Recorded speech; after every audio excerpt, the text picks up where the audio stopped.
नमस्कार, मैं हूं राघवेंद्र दुबे। इससे पहले कि आज के मुद्दे की बात करें, आप हमारे चैनल को सब्सक्राइब करें, लाइक करें, अपने मित्रों के साथ शेयर जरूर करें। मणिपुर में जारी हिंसा अभी समाप्त नहीं हुई थी। वहाँ जो लगी हुई आग थी उसकी लपटें अभी बुझी भी नहीं थी कि इतने में हरियाणा पूरा जलने लगा। हरियाणा के नूह क्षेत्र में हुई ये घटना ये बताने के लिए काफ़ी है कि नफरत की आग किस तेजी के साथ आगे बढ़ रही है और यह अपने चपेट में सभी प्रदेशों को ले रही है। इससे कोई बच नहीं रहा है। ब्रजमंडल अभिषेक यात्रा 31 तारीख को निकलनी थी, 31 जुलाई को, और इसके लिए प्रशासन से अनुमति ली गई थी। अनुमति लेने के 2 दिन पहले मोनू मनेसर, जो अपने को बजरंग दल का नेता बताता है, उसका एक वीडियो सोशल मीडिया पर आता है, फेसबुक पर आता है। वह कहता है कि इस यात्रा में ज़्यादा से ज़्यादा लोग जुड़ें, ज़्यादा से ज़्यादा लोग इसमें भाग लें, और वह खुद भी इस यात्रा में शामिल होगा। यह वही मोनू मनेसर है जिस पर आरोप है कि इसने नासिर और जुनैद की जलाकर हत्या की। उसका ये आरोपी है, इस पर FIR है और हरियाणा की पुलिस इसको तलाश भी कर रही है। लेकिन कमाल देखिए कि यात्रा से 2 दिन पहले यह अपना वीडियो बनाता है, वीडियो सोशल मीडिया पर डालता है और कहता है कि वो वहाँ पर जरूर आएगा, लेकिन पुलिस उसको ढूंढ नहीं पा रही है। इसी के प्रत्युत्तर में दूसरे समाज का भी सोशल मीडिया पर दूसरा समाज भी लिखने लगता है। उससे तनाव की स्थिति पैदा हो जाती है। यह तनाव की स्थिति हरियाणा सरकार को पता थी, वहाँ के स्थानीय प्रशासन को पता था कि इस तरीके से सोशल मीडिया पर यह सब कुछ चल रहा है। एक व्यक्ति ने तो ये भी डाला कि तुम्हारे जीजा आ रहे हैं, उनके लिए फूल माला लेकर के तैयार रहना। यहाँ पे कोई दिक्कत नहीं थी, लेकिन मोनू मानेसर के प्रति लोगों में गुस्सा था पहले से ही, क्योंकि पुलिस उसको पकड़ नहीं पा रही थी। वो बोलता तुम्हारा वो दामाद आ रहा है, जीजा जी आ रहे हैं, तुम्हारा जीजा जी आ रहा है, तुम माड़ा वाड़ा तैयार रखना, हम यहाँ से निकल दिए हैं। उन्होंने पहले ही चैलेंज दे के आ रहे थे जी। वो लाई आया था तो उन्होंने कहा तुम्हारा जीजा जी आ रहा है, वरमाला लेके तैयार रहो, सारी जगह मेवात में खड़े हो जाओ, माला लेके। ये मत कहना बता के नहीं आया बिट्टू, बता के आ रहा है, सभी मेवात वासियों को स्वागत के लिए तैयार हो जाओ, तुम्हारा जीजा जी आ रहा है। तो कि इस यात्रा को रोक दो भाई, हिंसा फैल सकती है। फिर भी वो नहीं मान। क्या हुआ था? हुआ यह था कि यहाँ पे पहले से एक धार्मिक यात्रा प्रस्तावित थी, परमिशन ही नहीं, हमें नहीं पता उसके बारे में।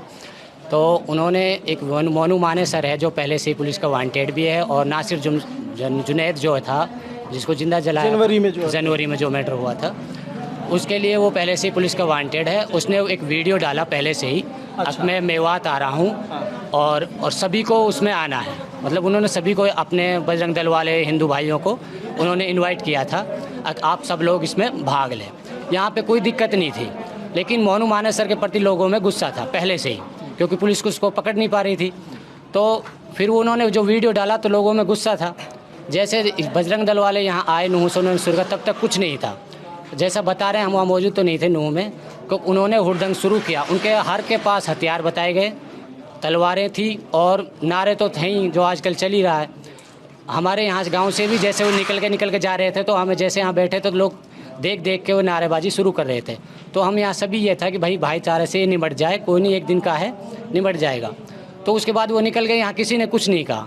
नूह में कुछ मैटर हुआ है डिस्ट्रिक्ट हेडक्वार्टर पे, तो वहाँ पे ये शुरू हुआ धीरे धीरे। सिर्फ नूह में ही हुआ है, बाकी जगह पे तो मोस्टली ठीक ठाक ही, अमन चैन ही है। तो ये जो सोशल मीडिया पर चल रहा था, सरकार ने उसको कंट्रोल क्यों नहीं किया? और ऐसी भाषा जहां तनाव पहले से ही बहुत ज़्यादा था, और मोनू मनेसर का जैसे ही वीडियो आया उससे दूसरा समाज और भड़क गया, क्योंकि उस पर जुनैद और नासिर की हत्या का आरोप था।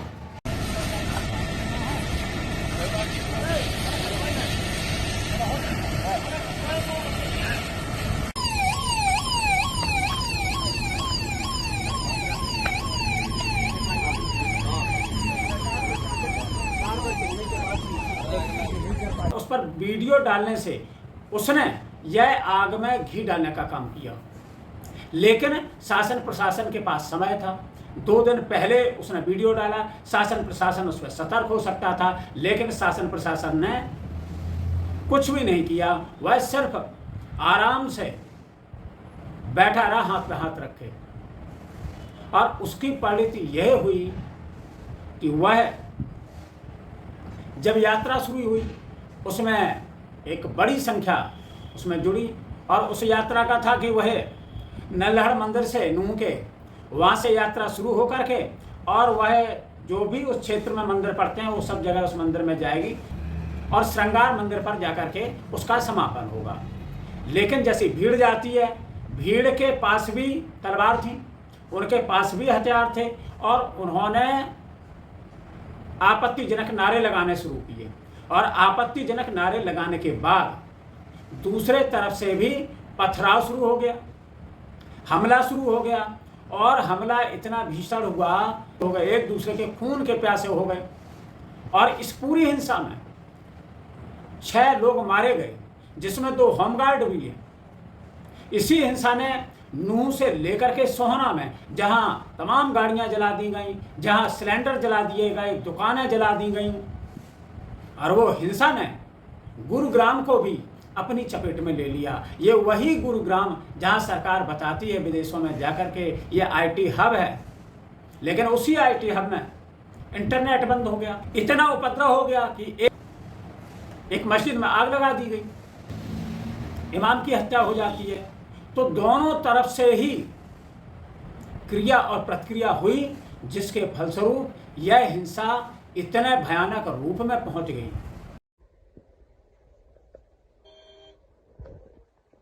पुलिस को फोन किया था आपने?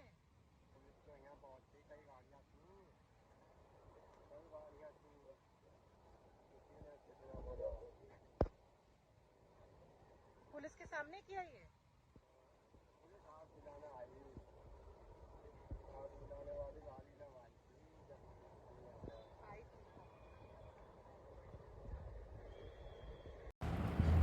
और इस हिंसा का कारण अगर उस पर विचार करें तो विचार वही नफरत की जो आग, जो लगातार नफरत का बीज जो लगातार बोया जा रहा है, अब वो फसल पक कर के तैयार हो गई है, अब उसको हम लोग काट रहे हैं। यही नफरत की आग जो मणिपुर में फैली हुई है, जहां 2 समुदायों के बीच शुरू हुई जातीय हिंसा किस कदर भड़की, जहां एक दूसरे के खून के प्यासे हो गए, जहां वो ये भी उन्होंने नहीं देखा कि बहन बेटियों की इज्जत को भी तार तार कर दिया, लोगों के घरों में आग लगाई गई। और वही हाल मणिपुर से जो शुरू हुई नफरत की आग, उसने हरियाणा को भी अपने जद में ले लिया। और हरियाणा की खट्टर सरकार जो पूरी तरीके से विफल हो गई। ये हर व्यक्ति की सुरक्षा पुलिस के द्वारा करना संभव नहीं होता। हमारी 130 करोड़ आबादी है, हरियाणा की लगा लें तो 2 करोड़ 70 लाख आबादी है। अब 2 करोड़ 70 या 80 लाख आबादी, हमारी पुलिस कितनी है? अब 60,000 50,000। तो इसलिए ये वातावरण बनाना पड़ता है। हम वातावरण बनाएंगे, अपील बार बार करेंगे। जब इसमें पूर्व अनुमति ली गई थी, फिर इसमें ये क्यों नहीं पता चल पाया कि कितने लोग शामिल होंगे? और जब यह तनाव सोशल मीडिया पर चल रहा था तो सरकार ने उसकी तैयारी क्यों नहीं की? क्या पर्याप्त मात्रा में पुलिस बल नहीं था? हालांकि अनिल विज तो कहते हैं कि वहां तो पर्याप्त मात्रा में पुलिस बल था। अगर पर्याप्त मात्रा में था, फिर हमला कैसे हो गया? फिर इतने लोग मारे कैसे गए? इसके जिम्मेदार तो यह हरियाणा सरकार है ना। क्या डबल इंजन सरकार पूरी तरीके से फेल हो चुकी है? सरकार के दोनों इंजन खराब हो चुके हैं। जो सरकार पूरी तरीके से मणिपुर में फेल हुई, वही सरकार हरियाणा में भी पूरी तरीके से विफल हो गई और दंगाई कामयाब हो गई। वो किसी भी जाति का हो, किसी समुदाय का हो, दंगाई होता है। और दंगाई पर सरकार को सख्त कार्रवाई बिना किसी की जाति मजहब देखे करनी चाहिए। दंगाई होता है, वह समाज का और राष्ट्र का कभी भला नहीं कर सकता है। इन्हें दंगाइयों ने जो खून के प्यासे हुए एक दूसरे को, समाज को विघटित करने का काम किया, प्रदेश को कमजोर करने का काम किया, देश को राष्ट्र को कमजोर करने का काम किया। ऐसे लोगों पर सख्त कार्रवाई होना चाहिए। अब धार्मिक यात्रा निकालना भी एक स्टेटस सिंबल बन गया है, शक्ति का प्रदर्शन बन गया है, जहां आप धार्मिक यात्रा बढ़ चढ़ करके निकालें और उसमें अपने शक्ति का प्रदर्शन करें। लेकिन अंजाम किस तरीके का हुआ वो देखिए, जहां कई लोगों की जान चली गई जो निर्दोष थे। वास में कहीं नुकसान नहीं है इतना जितना हमारी दुकान में नुकसान है। हिंदुओं की, मुसलमानों की दुकानें हैं जो है वो नहीं तोड़ी गई है, ये हिंदू समझ के ये दुकान बिल्कुल बर्बाद कर दी। क्या दुकान को टारगेट किया गया, इस बात को हम कहते हैं। हमारी केक की शॉप है जी, ठीक है जी। जब दुकान लुट चुकी थी, लुटने के बाद 1-2 केक बचे हुए थे तो पुलिस वाले खुद खा रहे थे उनको यहाँ से ले जाकर।